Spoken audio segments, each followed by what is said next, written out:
আসসালামু আলাইকুম, আমি আল মুক্তাসিন সাব্বির। সবাইকে জানাচ্ছি শুভেচ্ছা এবং অভিনন্দন।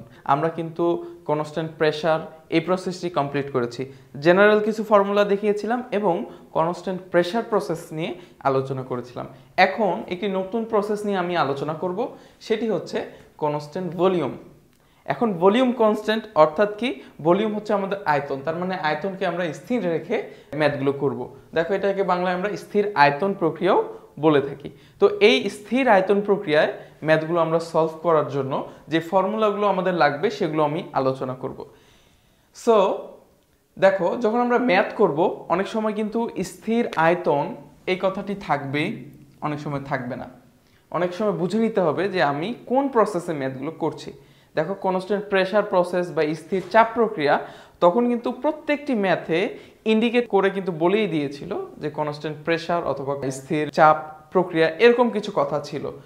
কনস্ট্যান্ট ভলিউমের ক্ষেত্রে কনস্ট্যান্ট ভলিউম, স্থির আয়তন, এই কথাগুলো থাকবে। পাশাপাশি অনেক সময় বলবে আবদ্ধ পাত্র, আবদ্ধ পাত্র, এই কথাটি সবসময় মাথায় রাখবা যে কখনো যদি এই টার্মটিও আমাদের সামনে আসে যে আবদ্ধ পাত্র বা আবদ্ধ পাত্রে, আবদ্ধ বর্তনী, এরকম অনেক কথা বলতে পারে। তো আবদ্ধ এই কথাটির অর্থ ঘুরে ফিরে কিন্তু স্থির আয়তন। তারা আয়তনটাকে স্থির করে দিয়েছে, হ্যাঁ, কাভার করে দিচ্ছে বা আবদ্ধ করে দিচ্ছে। একটি আবদ্ধ জায়গায় কি হয়, তার তো ভলিউম একেবারে স্থির হয়, কমা বাড়ার কোনো সুযোগ নেই। তো সে জায়গা থেকে আবদ্ধ পাত্র এই কথাটি কিন্তু আমাদের চোখের সামনে আসলেও আমরা যেন বুঝতে পারি আমরা কনস্ট্যান্ট ভলিউম প্রসেস নিয়ে ম্যাথগুলো সমাধান করব। কখনো তোমার কাছে কাজের পরিমাণ চায় বা কৃত কাজের পরিমাণ বের করো, তখন চোখ বন্ধ করে তুমি কাজ সমান সমান 0 লিখে দিতে পারো। ঠিক আছে?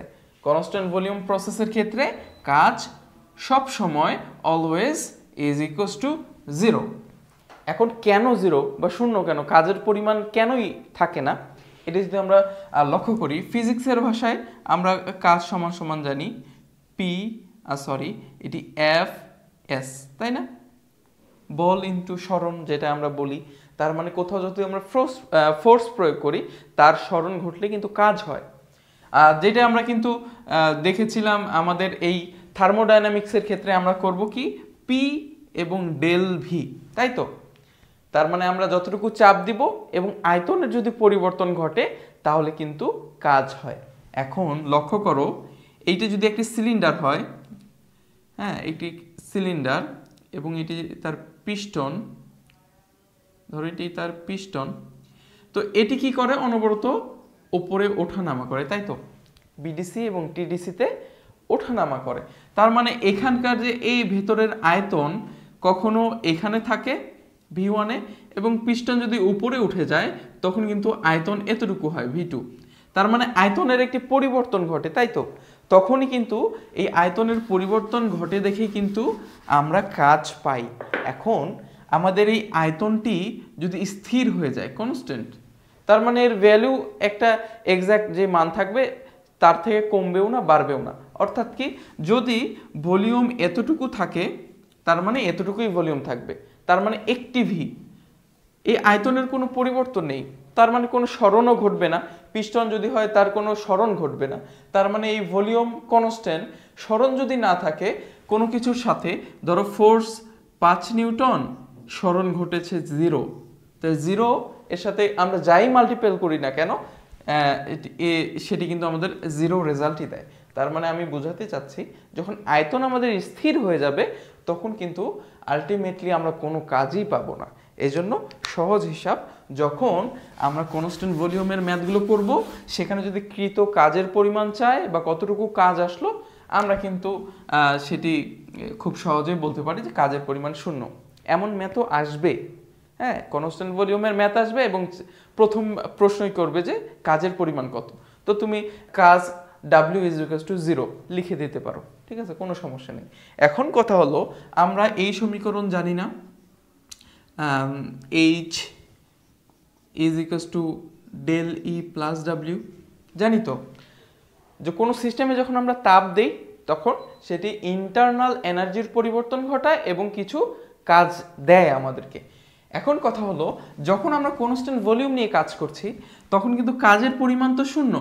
এই যে এখনই বললাম, কোনো কাজ সে দেয় না, এর অর্থাৎ কি আলটিমেটলি এর অর্থাৎ এটাই যে আমরা যতটুকু তাপ দিব ততটুকু ইন্টারনাল এনার্জির পরিবর্তন হবে, কোনো কাজ হবে না, তাই তো?